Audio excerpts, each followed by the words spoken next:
I'm Patrick. This is July 28th. I hope you are having a great weekend. I want to ask you a question. What is your biggest problem with learning English?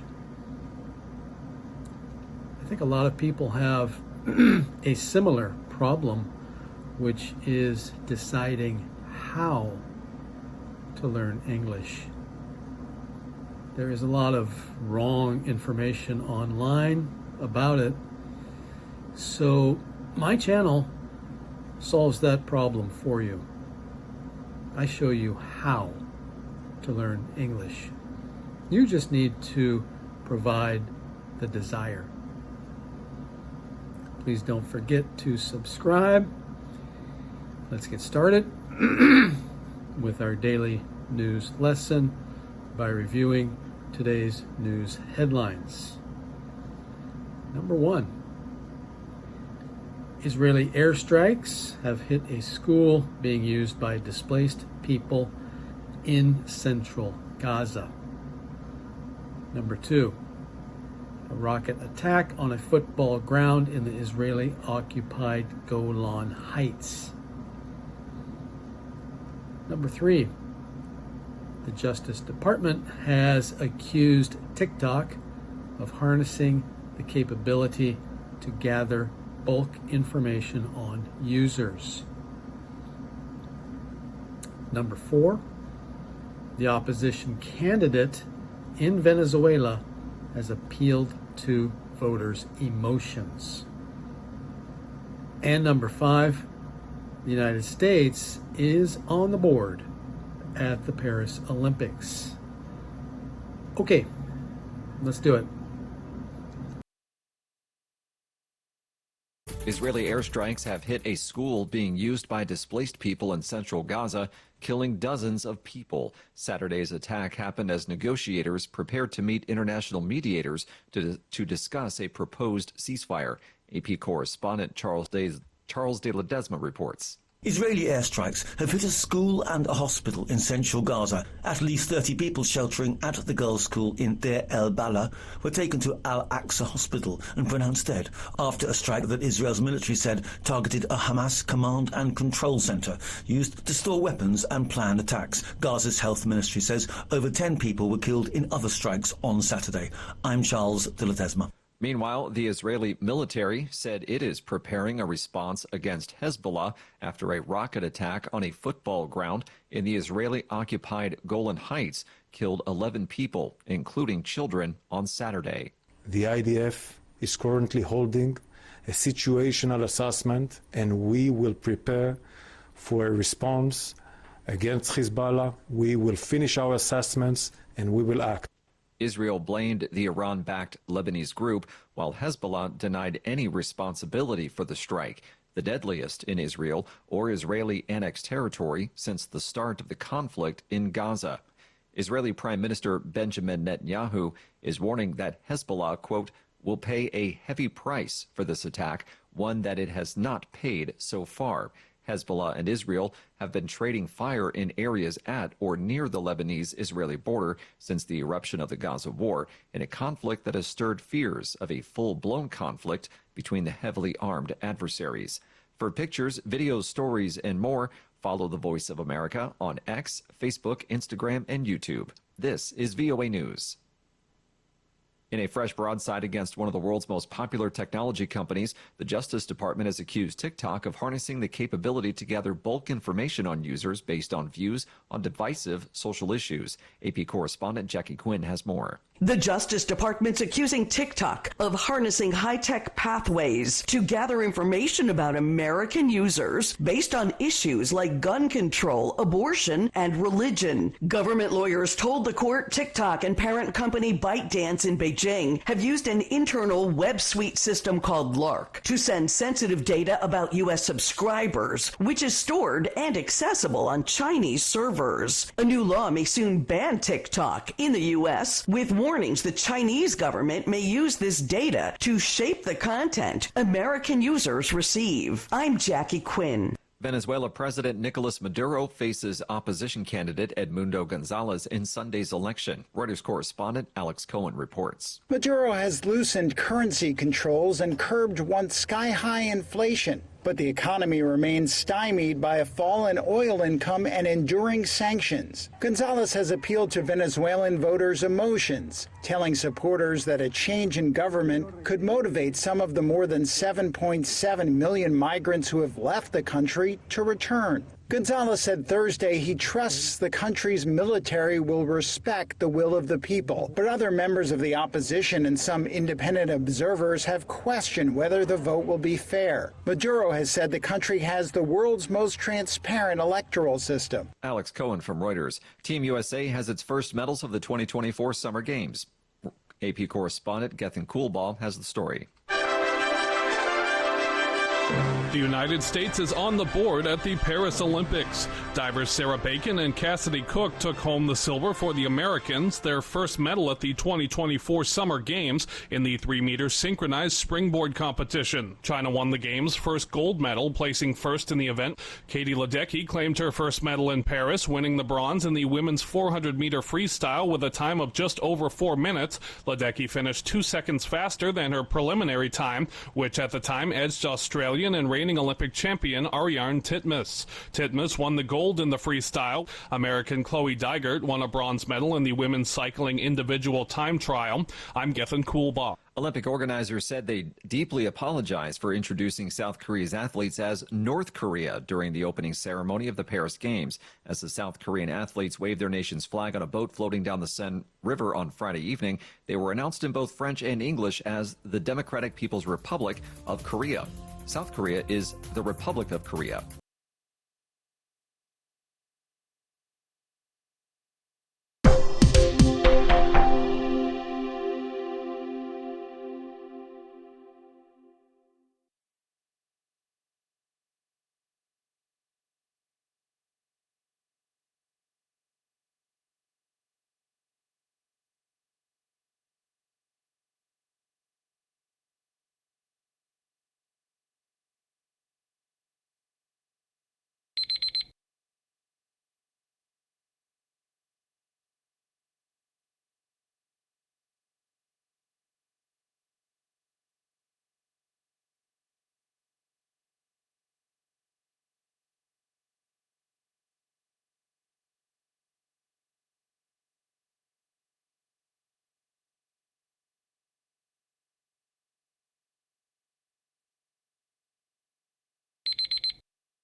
Thank you for watching. Can you do me a favor? Please leave a comment in the comment section below. That would really help. Thank you, and see you again soon.